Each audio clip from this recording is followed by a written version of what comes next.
لیکن یہ وہ چیز ہے جسے کہ قرآن قرار دے رہا ہے سارے تفرقے کی جڑ یہ ہے. تفرقہ خلوص سے نہیں ہوتا، خلوص سے اختلاف ہوتا ہے. اچھی طرح سمجھ لیجیے ان دونوں چیزوں میں بڑا فرق ہے. اختلاف اور ہے، تفرقہ اور ہے. اختلاف تو یہ بھائی آپ کی رائے یہ ہے، میری رائے یہ، کوئی حرج نہیں، آپ اپنے طریقے پر عمل کیجئے، میں اپنے طریقے پر کرتا ہوں. آپ سمجھتے ہیں کہ ہاتھ یہاں باندھنے چاہیے، باندھ لیجیے، مجھے کوئی اعتراض نہیں. میں سمجھتا ہوں ہاتھ کھول کر نماز پڑھنی چاہیے. میں ابھی ہو کر آیا ابو ظبی، تو پہلی مرتبہ میں نے دیکھا ہے، کیونکہ وہاں کا جو حکمران خاندان ہے وہ مالکی ہے. آج تک کسی مالکی کے پیچھے نماز پڑھنے کا موقع نہیں ہوا تھا. لیکن جس مسجد میں جہاں میرا قیام تھا اس کی قریب کی مسجد میں ویسے متاثر ہوا. وہ اس جو وہاں کے جو رئیس ہیں اور امیر ہیں ان کے رشتہ دار ہیں اور منسٹر ہیں، لیکن نماز وہ پڑھاتے ہیں مسجد میں. تو میں پورے اہتمام کے ساتھ ان کے پیچھے، اس لیے کہ واقعہ یہ ہے کہ کوئی شخص صاحب حیثیت ہو، اس کی معاشرے میں کوئی اہمیت ہو اور وہ نماز پڑھائے تو وہ امامت کا جو تصور اسلام دیتا ہے اس سے قریب تر ہے. لہذا میں نے بڑے یعنی اطمینان کے ساتھ اور بڑی میں کہوں گا کہ شوق کے ساتھ ان کے پیچھے نمازیں پڑھی اور وہ ہاتھ کھول کر نماز پڑھی. اللہ اکبر کیا کہ پہلے دن تو میں حیران ہوا کیا وہ یاد باندھنا بھول گئے. بعد میں مجھے خیال آیا کہ یہ شاید مالکی ہیں اور میں بالکل پیچھے. واقعہ یہ ہے کہ اتنے انہیں دعائیں یاد ہیں، اتنے اذکار انہیں ازبر ہیں. فجر کی نماز کے بعد بیٹھ کر جتنی دیر تک وہ دعائیں پڑھتے رہتے ہیں، وہ یعنی واقعہ میں بہت متاثر ہو کر آیا ان صاحب کی ذاتی شخصیت. تو میں عرض کر رہا ہوں کہ ہاتھ یہاں باندھ کے نماز پڑھنا چاہتے ہو باندھ لو، کھول کے پڑھنا چاہتے ہو کھول. یہ اختلاف ہے. اور اگر یہ ہو کہ اس کے پیچھے اب نماز نہیں ہوتی، اب ہماری نماز علیحدہ ہوگی، ہماری مسجد علیحدہ، یہ تفرقہ ہے، یہ کٹ جانا ہے، یہ من دیگرم تو دیگری ہے. تو تفرقہ اور شے ہے، اختلاف اور شے. اختلاف امام مالک میں، امام احمد ابن حنبل میں ہے. اختلاف امام مالک اور امام ابو حنیفہ میں ہے. اختلاف امام ابو حنیفہ ان کے شاگردوں میں ہے. قاضی ابو یوسف کی رائے اور ہے، امام محمد شیبانی کی رائے اور ہے، امام ظفر کی رائے اور ہے. تو اختلاف تو قطعاً کوئی بری شے نہیں، بلکہ اختلاف تو اس کائنات میں اللہ تعالیٰ کی کریشن کے اصولوں میں سے ایک اصول ہے. دو انسانوں کی شکلیں ایک جیسی نہیں، دو انسانوں کی انگوٹھے کے یہ جو نقش ہیں یہ ایک جیسے نہیں. تھم امپریشن کی بنیاد پر آپ لوگوں کو پہچانتے ہیں. تو معلوم ہوا کہ اختلاف میں کوئی بری بات نہیں ہے، تفرقہ برا ہے. اور تفرقہ جہاں بھی ہوتا ہے وہ خلوص سے نہیں ہوتا. وہ تفرقہ ہمیشہ جو ہے وہ ہوتا ہے بغیم بینہم وما تفرقوا الا من بعد ما جاءهم العلم بغیم بینہم. نہیں تفرقے میں مبتلا ہوئے یہ مگر اس کے بعد کہ ان کے پاس العلم، ہدایت، روشنی اللہ کی آ چکی تھی. اور کس لیے ہوئے؟ آپس میں زدم زدہ، ایک دوسرے پر فوقیت حاصل کرنے کے لیے، ایک دوسرے پر بالا دستی کے حصول کے لیے. وَلَوْلَا كَلِمَةٌ سَبَقَتْ مِن رَبِّكَ، اور اے نبی اگر تیرے رب کی طرف سے ایک بات پہلے سے طے پا چکی نہ ہوتی، ایک بات طے پا چکی ہے، اللہ تعالیٰ مہلت دے گا. اللہ تعالیٰ نے رسی دراز کی ہے، وہ فوراً نہیں پکڑتا، بلکہ جتنی مہلت اس نے جس کے لیے لکھ دی ہے اتنی مہلت وہ دے گا. یہ بات ذہن میں رکھیے ذرا. جب ابو جہل مار رہا تھا حضرت سمیہ کو رضی اللہ تعالی عنہا، کتنے صحابہ کے دل میں یہ آرزو ہوتی ہوگی کاش اس بدبخت کا ہاتھ شل ہو جائے، کاش کہ اس کے اوپر فالج گرے کہ یہ ہماری ایک بہن کو اس طرح مار رہا. اور وہ تو مسلمان شاید اس وقت اپنی جانیں ہتھیلی پر رکھ کر اس کی ٹکا بوٹی کر دیتے. لیکن جیسا کہ میں انقلاب کے مراحل کے ضمن میں بیان کر چکا ہوں اور کل پھر مجھے بیان کرنا ہے، کورنگی میں جو میری تقریر ہے وہ اسی موضوع پر ہے، پاکستان میں اسلامی انقلاب کیا، کیوں اور کیسے، اسی موضوع پر. تو اس میں حکم نہیں تھا، اجازت نہیں تھی، بدلہ لینے کی اجازت نہیں تھی. حکم یہ تھا کہ مار کھاؤ، تمہارے ٹکڑے اڑا دیں، لیکن تمہیں ہاتھ اٹھانے کی اجازت نہیں، سب کرو جھیلو. لہذا وہ مجبور تھے. لیکن دل میں تو خواہش ہوتی ہوگی کہ کاش اس کا ہاتھ شل ہو جائے. یہ ہاتھ جو کوڑا اٹھا کر یہ مار رہا ہے اس سمیہ رضی اللہ تعالی عنہ پر، کاش کہ اس کا یہ ہاتھ یہیں پر شل ہو جائے. لیکن اللہ نے رسی دراز کی ہوئی ہے، اللہ نے مہلت دی ہوئی ہے. جب تک وہ مہلت ہے جو کچھ کر رہا ہے کرے. ہمارے بندوں کے لیے یہ آزمائش ہے، آزمائش ہی نہیں تربیت کا ذریعہ ہے. ان کے اندر ایمان اور نکھر رہا ہے، ان کے یقین میں اور اضافہ ہو رہا ہے. ان کے اندر جو اگر کوئی کسی درجے میں کوئی کھوٹ ہے، ان آزمائشوں کی بھٹیوں میں سے گزر وہ کھوٹ ختم ہو رہا ہے. لہذا ہر شے کی ایک حکمت ہے. فرمایا اے نبی اگر آپ کے رب کی طرف سے ایک وقت معین کے بارے میں فیصلہ نہ ہو چکا ہوتا، لقضی بینہم، تو ان کے مابین معاملات چکا دیے جاتے، ان کا فیصلہ کر دیا جاتا، ان کا قصہ چکا دیا جاتا. لیکن یہ کہ چونکہ اللہ تعالیٰ نے مہلت دی ہوئی ہے، لہذا اب یہ جو کچھ کر رہے ہیں آپ کی مخالفت میں، ریشہ دوانی جو کر رہے ہیں، سازشیں کر رہے ہیں، اس کی انہیں چھوٹ ہے. ابھی اللہ کی پکڑ جب آئے گی تو ان بطش ربک لشدید، لیکن جب تک وہ پکڑ نہیں آتی اللہ کی طرف سے انہیں مہلت ملی ہے. وَإِنَّ الَّذِينَ أُورِثُوا الْكِتَابَ مِن بَعْدِهِمْ، اس ٹکڑے کو بھی اچھی طرح انڈر لائن کیجیے اور یاد کیجیے گا. اور وہ لوگ کہ جو وارث بنائے گئے کتابوں کے ان کے بعد، لفی شک منہ مریب، اب اس کے بارے میں ایک شک اور شبہ کے اندر مبتلا ہیں. اور وہ شک بھی وہ ہے کہ جو دل میں خلجان پیدا کر دینے والا ہے. یہ کیا بات فرمائی؟ دیکھیے اللہ تعالیٰ نے نبی بھیجا، نبی کو کتاب دی. اب اس کے بعد کچھ عرصے تک تو امت نے کتاب کو تھاما، نبی کے راستے پر چلے، اس کے بعد بدعات، اس کے بعد نئی رسومات، اس کے بعد تفرقہ، اس کے بعد اختلاف، کتابیں پڑھ رہے ہیں، تورات کے عالم ہیں، آپس میں دست و گریبان ہیں، اسی تورات کو پڑھ رہے ہیں، وہ اس کو کافر کہہ رہا ہے، وہ اس کو کافر کہہ رہا ہے۔ نتیجہ کیا نکلے گا؟ اگلی نسل کے دل میں شکوک و شبہات پیدا ہو جائے گی۔ آج جو آپ اپنے معاشرے میں دیکھ رہے ہیں، علماء کا اختلاف، علماء آپس میں دست و گریبان، فلاں فلاں کے کفر کا فتویٰ دے رہا ہے، وہ اس کے کفر کا فتویٰ دے رہا ہے، اس کی نماز اس کے پیچھے نہیں ہو رہی، اس کی نماز اس کے پیچھے نہیں ہو رہی، اور غضب خود یہ کہ دونوں حنفی، بریلوی بھی حنفی اور دیوبندی بھی حنفی، لیکن حنفی کے مابین اس طرح کا بیر، اس طرح کی دشمنی، جیسا کچھ کے ہوا تھا پچھلے سال بادشاہی مسجد لاہور پر باقاعدہ مارکات جو ہے وہ سرگرم ہوا، اور جہاں کے کئی لوگ زخمی ہوئے۔ یہ سب کچھ کیا ہو رہا ہے؟ مسجدوں پہ حملے، مسجدیں جو ہے انگلستان کی مسجدوں میں تالے پڑوا دیے، انگلستان کی مسجدوں میں کتوں کو داخل کرنا پڑا ہے۔ وہ جو آپس میں مسلمان دست و گریبان تھے تو کتوں کے ذریعے سے ان کو چھوڑ کر کتوں کو ان پر، تو انہیں ایک دوسرے سے علیحدہ کیا گیا ہے۔ یہ ہے جو دین کی نیک نامی کا ذریعہ بن رہے ہیں کچھ لوگ انگلستان میں جا کر کہ یہ ہے ہمارا دین، یہ بھی دین محمدی کے ماننے والے، وہ بھی دین محمدی کے ماننے والے۔ لیکن یہ کہ دوسروں پر جو اثر ہوگا سو ہوگا، پہلا نقد اثر جو ہوتا ہے خود اپنی نوجوان نسل پر ہوتا ہے، وہ دین سے برگشتہ ہو جاتی ہے۔ دین میں اگر کچھ ہوتا تو ان کا یہ ہوتا، دین میں اگر کوئی خوبی ہوتی تو ان کا طرز عمل یہ ہوتا۔ یہ لوگ اپنی اپنی مسندوں کو سنبھال کر بیٹھے ہوئے ہیں، اس کے سوا انہیں دین سے کوئی غرض نہیں، کوئی دلچسپی نہیں۔ یہ ہے وہ نتیجہ کہ جو پیدا ہوتا ہے سب سے خطرناک، کہ نئی نسل، آنے والی نسل وہ دین سے برگشتہ ہو جاتی ہے۔ وَإِنَّ الَّذِينَ أُورِثُوا الْكِتَابَ مِن بَعْدِهِمْ، اور وہ لوگ کہ جو ان کے بعد کتاب کے وارث بنائے گئے، لَفِي شَكٍّ مِّنْهُ مُرِيبٍ، وہ اس کتاب ہی کے بارے میں شک و شبہ میں مبتلا ہو گئے۔ اگر اس قرآن میں خیر تھا تو یہ کیا ہو رہا ہے جو ظاہر ہو رہا ہے؟ ہم نے تو قرآن نہیں پڑھا۔ دیکھیے میں بات وہ کر رہا ہوں جو صحیح بات آپ کے معاشرے میں ہے، کہ ایک شخص کہتا ہے میں نے تو قرآن نہیں پڑھا بھائی، میں تو اس لیے گمراہ ہوں۔ یہ تو قرآن کے پڑھے ہوئے ہیں، ان کو کیا ہوا؟ ان کا کردار کیا ہے؟ ان کا طرز عمل کیا ہے؟ یہ قرآن کے حافظ، یہ قرآن کے ایک ایک جو ہے لفظ کے بارے میں بتا دیں گے کہ اس کا اعراب کیا ہے، اور ذرا زبر اور زیر کی غلطی ہو جائے تو پکڑ لیں گے۔ لیکن قرآن مجید نے ان کے کردار پر کیا اثر کیا ہے، ان کو جو آپس میں پھڑا ہوا ہے، تو اس کے جو اصل جو بد اعتمادی پیدا ہوتی ہے اس قرآن کی طرف سے ہوتی ہے۔ وَإِنَّ الَّذِينَ أُورِثُوا الْكِتَابَ مِن بَعْدِهِمْ لَفِي شَكٍّ مِّنْهُ مُرِيبٍ۔ نتیجہ یہ نکلتا ہے علماء کے اس تفرقے کا کہ پھر جو لوگ ان کے بعد وارث بنتے ہیں اس کتاب کے، وہ کتاب ہی کے بارے میں شک و شبے میں مبتلا ہو جاتے ہیں۔ شک وہ کہ جو مریب کہتے ہیں، ریب کہتے ہیں، دل میں دغدغہ پیدا ہو جائے، خلجان پیدا ہو جائے، پتہ نہیں ہے کہ نہیں ہے، صحیح بھی ہے کہ نہیں ہے۔ یہ وہ ہے شک منہ مریب، ایک ایسے شک میں مبتلا ہو گئے کہ جس نے ان کے دلوں کے اندر خلجان پیدا کر دیا۔ اب دونوں باتیں صاف ہو گئی۔ اب ذرا نوٹ کیجئے، اسی کو اپلائی کیجئے، تھوڑا سا آخر میں تو میں نے اپلائی کر دیا ہے موجودہ ماحول پر بھی۔ اس دور میں اس وقت فرض کیجئے جیسے کہ دنیا میں اکثر ممالک کے اندر کچھ تحریکیں اٹھی، ان تحریکوں میں کیا خامیاں ہیں یہ اپنی جگہ ایک علیحدہ مسئلہ ہے۔ کوئی تحریک بھی کامل ہونے کا دعویٰ نہیں کر سکتی، جیسی کہ کامل تحریک تھی محمد رسول اللہ کی، جس کو کہ اللہ تعالیٰ کی رہنمائی حاصل تھی، جس کو کہ رسول کی رہنمائی حاصل تھی، جس کے رہنما جو ہے معصوم تھے، جس کے رہنما کا تار جو ہے وہی کا جڑا ہوا تھا کہ ہر وقت جو ہے وہ ہدایت آ رہی ہے۔ تو ظاہر بات ہے کہ ویسے تو کوئی تحریک نہیں ہو سکتی، کوئی نہ کوئی خامیاں، کوئی نہ کوئی کوتاہیاں، کوئی ہمارے اپنے جو دامن کے داغ اور دھبے ہیں وہ خود ہمارے کام میں رکاوٹ بن جاتے ہیں، ہماری اپنی کمزوریاں اور تقصیرات ہیں جس کی بنا پر لوگوں کو موقع ہوتا ہے کہ یہ لوگ ہیں دین کے علمبردار اور دین کو پیش کرنے والے، تو ان کو بھی پھر اپنی اس بے دینی پر کچھ تھوڑا سا اعتماد پیدا ہو جاتا ہے۔ لیکن اس سے قطع نظر جب بھی کوئی دینی دعوت اٹھے گی دو طبقات آپ کو ملیں گے۔ ایک طبقہ ہمارے جہلاء کا ہے، عوام کا ہے، ان میں واقعہ یہ ہے کہ برا نہ مانیے، شرک کی کوئی شکل نہیں ہے کہ جو مشرکین عرب میں تھی اور ان میں نہیں، وہ دین سے اتنی طرح دور ہو چکے ہیں۔ کبر علی المشرکین ما تدعوہم الیہ، بالکل وہی کیفیت ان کی، جو قبر کو پوج رہا ہو، جو تعزیے کو پوج رہا ہو، جو عرس ہی اس کا کل دین ہے، سوائے ان کے کوئی دین سے سروکار نہیں رہا۔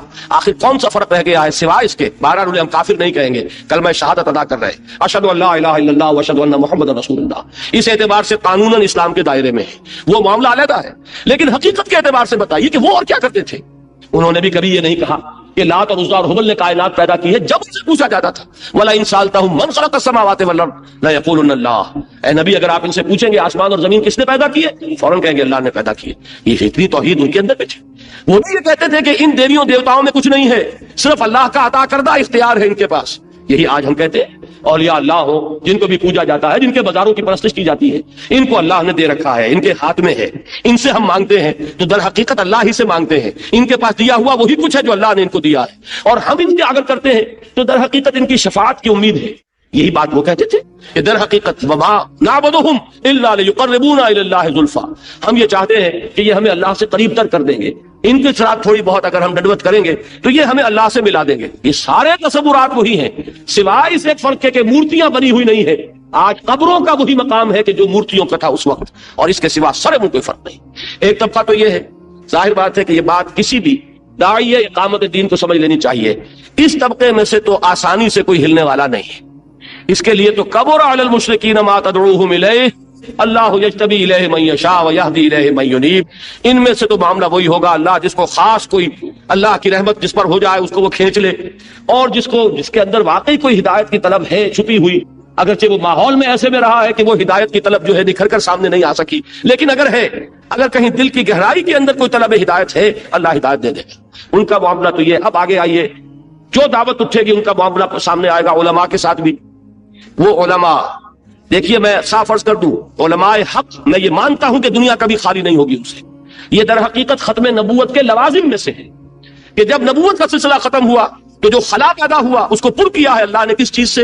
ایک قرآن مجید کی حفاظت۔ نمبر ایک یہ کہ اس میں تحریف نہیں ہو سکے گی۔ نمبر دو، مجددین، ہر صدی میں اللہ تعالیٰ ایسے لوگ اٹھاتا رہے گا جو صحیح دین کو اثر نو، وہ جو بھی بدعات کا تمار ہوگا اس میں سے پھر وہ صحیح دین کو نکال کر دنیا کے سامنے پیش کر دیں گے۔ نمبر تین، لا تزال من امتی طائفۃ قائمین علی الحق، تیسری چیز یہ کہ میری امت میں ہمیشہ ایک گروہ ضرور حق پر قائم رہے گا، کوئی نہ کوئی گروہ چھوٹا ہو بڑا ہو، لیکن ایسا نہیں ہوگا کہ دنیا اہل حق سے خالی ہو جائے۔ یہ بھی ختم نبوت کے اس خلا کو پر کیا گیا کہ جو کام پہلے ایک نبی کی دعوت اگر ختم ہوئی دوسرا نبی آ گیا، اس کی بات لوگ بھول گئے، وہ اگلا آ گیا۔ اب چونکہ وہ سلسلہ ختم ہو چکا ہے محمد رسول اللہ پر، تو جو خلا پیدا ہوا اس خلا کو یہ تین ضمانتیں ہیں جو دی گئی ہیں۔ ایک قرآن مجید کی حفاظت، اس میں تحریف نہیں ہو سکے گی۔ نمبر دو، مجددین امت۔ نمبر تین، صرف افراد نہیں، مجدد تو افراد ہوتے ہیں لیکن صرف افراد نہیں، گروہ، ایسے گروہ ہمیشہ موجود رہیں گے، چھوٹے ہوں بڑے اس سے کوئی غرض نہیں ہے، جو حق پر قائم ہے۔ اسی میں ہے علماء حق کا معاملہ۔ تو علماء حق تو در حقیقت ہماری سب سے بڑی متاع ہے، ہماری سب سے بڑی قیمتی شے ہے، ان کی طرف رجوع، ان سے استفادہ اگر نہیں کریں گے تو دین ہمیں حقیقت کے اعتبار سے حاصل نہیں ہو سکے گا۔ لیکن ساتھ ہی یہ جان لیجئے کہ ان علماء حق کے ساتھ ساتھ علماء سو بھی ہے کہ نہیں، اکثریت ان کی ہے کہ نہیں۔ جتنا زمانہ بگڑا ہے اس میں جہاں عوام بگڑے ہیں، علماء کے اندر بھی اب علماء سو کی کثرت ہے، جو اپنے عہدوں اور مسندوں کے پجاری ہیں، جو اپنے مفادات اور اپنے جو بھی مراعات ہیں وہ ان کو رکھتے ہیں پیش نظر۔ یہ نہیں کہ بات حق کیا ہے اور صحیح کیا ہے اور غلط کیا ہے، بلکہ یہ کہ کس چیز کی زد ہمارے چیز پر پڑ رہی ہے، کسی چیز کا کوئی نقصان ہمارے مقام اور مرتبے اور ہماری مسندوں کے اوپر تو نہیں کوئی آ رہی۔ یہ چیز جن کے نزدیک بھی فائق ہو جائے گی وہی در حقیقت علماء سو ہے۔ اور یہ جان لیجئے کہ حضور صلی اللہ علیہ وسلم کی ایک حدیث ہے، ایک زمانہ آئے گا کہ حال یہ ہو جائے گا، غور سے سنیے، مسلمانوں کی مسجدیں آباد تو بہت ہوں گی، مساجدہم عامرۃ وہی خراب من الہدی، لیکن ہدایت سے بالکل خالی۔ مسجد بڑی عالی شان، سنگ مرمر لگا ہوا ہے اور قالین بچھے ہوئے ہیں، فانوس جو ہے لٹک رہے ہیں، یہ سب کچھ ہے، اور نمازیوں کی بھی تعداد ہے۔ وہ تو اقبال نے جو کہا تھا کہ مسجدیں وہ نوحہ خواہ ہے کہ نمازی نہ رہے، مرثیہ خواہ ہے کہ نمازی نہ رہے، لیکن یہ کہ حضور کی حدیث میں بالکل دوسری بات ہے، مساجدہم عامرۃ، ان کی مساجد بڑی آباد ہوں گی، وہی خراب من الہدی، لیکن ہدایت سے خالی ہوں گی، وعلماؤہم، اور مسلمانوں کے علماء، شر من تحت ادیم السماء، آسمان کی چھت کے نیچے جو مخلوق ہے ان میں بدترین لوگ علماء ہوں گے، من عندہم تخرج الفتنہ وفیہم تعود، ان کے اندر سے فتنہ برآمد ہوگا، انہی کے اندر گھس جائے گا، جو فتنہ اٹھے گا ان کے اٹھائے اٹھے گا اور انہی کے اندر وہ پھیلے گا۔ آپ سوچ کیجئے، آخر دین الہی جو ہے اس کی تصنیف کرنے والے علماء ہی تھے۔ اکبر کے نام پر تو تہمت ہے، اکبر کو اندر یہ صلاحیت کہاں تھی کہ وہ نیا دین تصنیف کر لے؟ وہ تصنیف کر کے دینے والے ابو الفضل اور فیضی جیسے صاحب علم اور صاحب فضل شخصیت ہے۔ ابو الفضل اور فیضی، وہ شخص کے جس نے بے نقطہ تفسیر لکھ دی قرآن کی، پورے قرآن کی تفسیر جس میں کوئی لفظ حرف ایسا نہیں آیا کہ جس میں نقطہ بھی ہو، اس کی صلاحیت کا آپ اندازہ کیجئے۔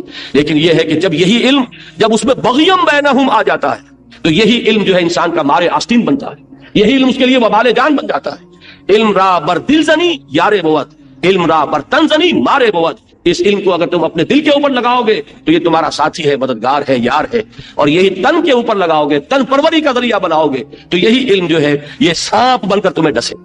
یہ ہے وہ معاملہ کہ یہ بات پوچھی جاتی ہے، یہ کیوں نہیں مانتے، ان کی تائید کیوں حاصل نہیں ہو رہی؟ ان کا کام ہم کرنے کے لیے اٹھے ہیں. یہ علماء دین کا کام تھا کہ جو انہیں کرنا چاہیے تھا. اگر آج ہمیں اللہ نے توفیق دی ہے تو انہیں تو خوش آمدید کہنا چاہیے تھا. اس کا جواب ہے جو آپ کو اس آیت میں ملے گا, فَمَا تَفَرَّقُوا إِلَّا مِن بَعْدِ مَا جَاءَهُمُ الْعِلْمُ بَغْيًا بَيْنَهُمْ وَلَوْلَا كَلِمَةٌ سَبَقَتْ مِن رَّبِّكَ إِلَىٰ أَجَلٍ مُّسَمًّى لَقُضِيَ بَيْنَهُمْ وَإِنَّ الَّذِينَ أُورِثُوا الْكِتَابَ مِن بَعْدِهِمْ لَفِي شَكٍّ مِّنْهُ مُرِيبٍ. مجھ سے ابھی واقعہ ہوا یہ ابو ظبی میں ایک بڑے نوجوان عالم دین, قاری, حافظ, اور وہ میرے تمام لیکچرز کے اندر شریک رہے 9 دن پورے. وہ آئے میرے پاس جہاں میں مقیم تھا, بہت ہی دبے الفاظ میں خاص حلقے کے علماء کا ذکر کر کے انہوں نے کہا کہ وہ آپ کا ساتھ کیوں نہیں دے رہے. میں نے کہا کہ وہ آپس میں ایک دوسرے کا ساتھ دے رہے ہیں کیا؟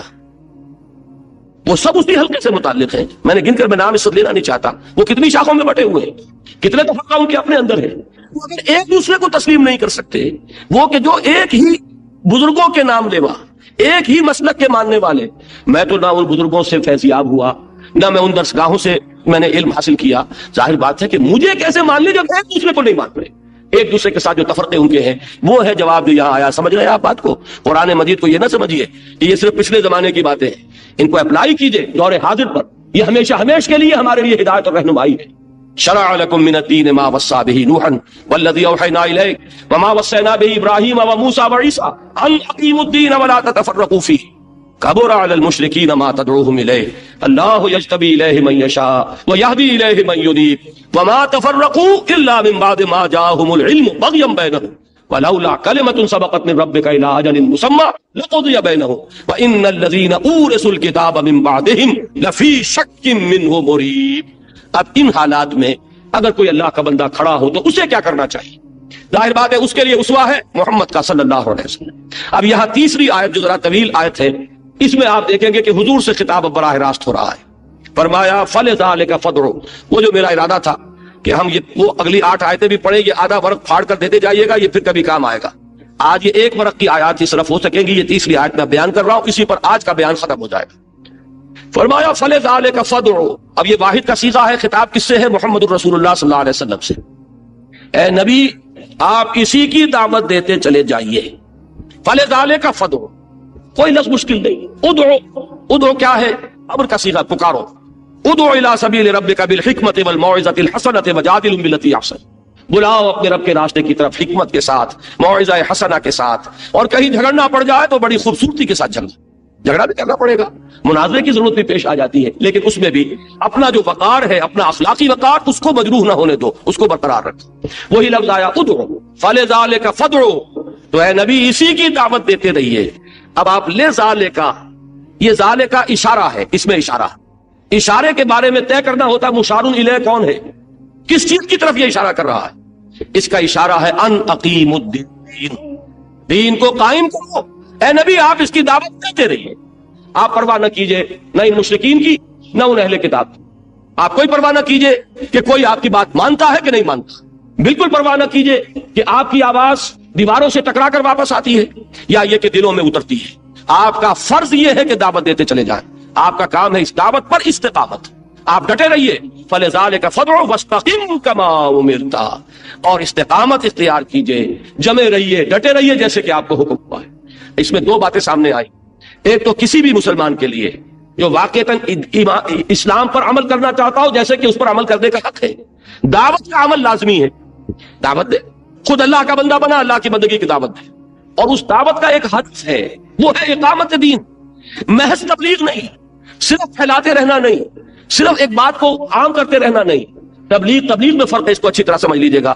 یہ باہر سے مثال دینے سے زیادہ بات واضح ہوتی ہے, اندر سے مثالیں دوں گا تو شکایت پیدا ہو جائے. ایک تبلیغ ہے کرسچینٹی کی, ایک تبلیغ ہے کمیونزم کی. کیا فرق ہے اس میں؟ کرسچینٹی کی تبلیغ محض تبلیغ ہے, مذہبی تبلیغ, صرف ایک عقیدے کو پھیلانا ہے. نظام کوئی ہے ہی نہیں, ان کے پاس قانون ہی نہیں ہے. نظام کیا ہوگا؟ نظام تو بنتا ہے نا قانون کے جمع کرنے سے. قانون دیوانی, قانون فوجداری, قانون وراثت, قانون شہادت, قانون عائلی, ان سب کو جمع کریں گے تو نظام بنا دین کا. کیا چیز حرام ہے, کیا حلال ہے, یہ سود ہے اور یہ جوا ہے, یہ حرام ہے. یہ سارے قوانین مل کر نظام بناتے ہیں. اسی کو ہم کہتے ہیں کہ یہ اس کا سیاسی نظام ہے, یہ معاشی نظام ہے, یہ معاشرتی نظام ہے, یہ عائلی نظام ہے. جہاں شریعت ہی نہیں ہوگی وہاں نظام کہاں سے ہوگا؟ اور موجودہ عیسائیت وہ ہے جس میں شریعت ہی نہیں ہے. حضرت عیسیٰ علیہ السلام تو یہ کہہ کر گئے تھے کہ don't think I have come to destroy law. یہ جملہ جو ہے حضرت مسیح کے سرمن آف دی ماؤنٹ میں gospel according to lord Matthew آپ کو مل جائے. سینٹ میتھیو کی جو گاسپل ہے اس میں سرمن آف دی ماؤنٹ میں جملہ موجود ہے, آج بھی پڑھ لیجئے. لیکن عجیب تماشا یہ تاریخ میں جو ہوتا ہے, بائبل موجود, متی کی انجیل موجود, یہ جملہ موجود, اور سینٹ پال نے شریعت منسوخ کر دی. اب موجودہ عیسائیت جو حقیقت میں پالزم ہے, یہ عیسائیت نہیں ہے, یہ پالزم ہے. تثلیث کا عقیدہ ایجاد کیا پال نے, حضرت مسیح سے کوئی ثابت نہیں کر سکتا اس کو. تو تثلیث کا عقیدہ, کفارے کا عقیدہ, شریعت کے منسوخ ہونے کا عقیدہ, اور عیسائیت کی تبلیغ بنی اسرائیل سے باہر, یہ چار چیزیں وہ ہیں کہ جو در حقیقت ڈیسیجن لیے ہیں سینٹ پال نے, ان کی کوئی نسبت حضرت مسیح سے نہیں. حضرت مسیح تو وہی شریعت موسوی لاگو کر کے گئے تھے, اس نے شریعت کر دی منسوخ, تو اب کیا رہ گئے؟ آپ سوچئے اسلام میں شریعت ختم ہو جائے, نہ کوئی شے حلال نہ کوئی شے حرام, کتنا آسان ہو جائے گا. شراب پیو اور جو چاہو کرو, کوئی چیز حرام ہے ہی نہیں, کوئی چیز واجب نہیں, کوئی چیز فرض نہیں, نہ نماز فرض ہے, نہ روزہ فرض ہے, نہ زکوٰۃ فرض ہے, نہ حج فرض ہے. بس یہ کہ love thy neighbour as thyself, اپنے پڑوسی سے محبت کرو, خدا سے محبت کرو, اور حضرت مسیح سے اپنا ایک تعلق رکھو تاکہ وہ کفارہ جو بن گئے ہیں آپ کے لیے قیامت میں کام آ جائے, کہ آپ کے سارے گناہ اگر کوئی ہے وہ ختم ہو جائیں گے چونکہ مسیح کے نام لیوا. اس سے زیادہ آسان مذہب دنیا میں کوئی ہو سکتا؟ بلکہ در حقیقت مذہب کی نیگیشن ہے یہ. تو ایک ہے عیسائیت کی تبلیغ, محنتیں بہت کی ہیں, کہاں کہاں یہ مشنریز پہنچے ہیں آپ کو معلوم ہے. یہ افریقہ کے تپتے ہوئے صحراؤں میں جو اقبال نے کہا کہ دی اذانیں کبھی یورپ کے کلیساؤں میں اور کبھی افریقہ کے تپتے ہوئے صحراؤں میں, وہ انہوں نے بھی کیا کہ نہیں کیا. ہمارے ہاں جیکب آباد کی گرمی کا تصور کیجئے, اور وہاں مشن ہاسپٹل ہے کہ نہیں ہے. ہمارے ہاں اوپر جا کر یہ اٹک کے علاقے میں اور حسن عبدال کے علاقے میں کس قدر شدید گرمی پڑتی ہے, اور وہاں انہوں نے ہسپتال بنائے تھے کہ نہیں. تو انہوں نے عیسائیت کو پھیلایا, محنت بہت کی, لیکن عیسائیت کی تبلیغ صرف ایک عقیدے کی تبلیغ ہے, اس میں کوئی انقلاب پیش نظر نہیں ہے. اس لیے کہ نظام ہی کوئی نہیں جسے قائم کر پاؤ. میں کہا کرتا ہوں کہ گنجی کیا نہائے کیا نچوڑے, ہے شے کچھ نہیں. بال ہی نہیں ہے تو کس چیز کو نچوڑے گی, کسے خوش کرے گی. اسی طریقے سے جس مذہب میں شریعت ہی نہیں قائم, کس شے کو کرے گی. اس کی تبلیغ کا مطلب ہے صرف ایک عقیدے کی تبلیغ, جبکہ اشتراکی تبلیغ کا کیا مطلب ہے؟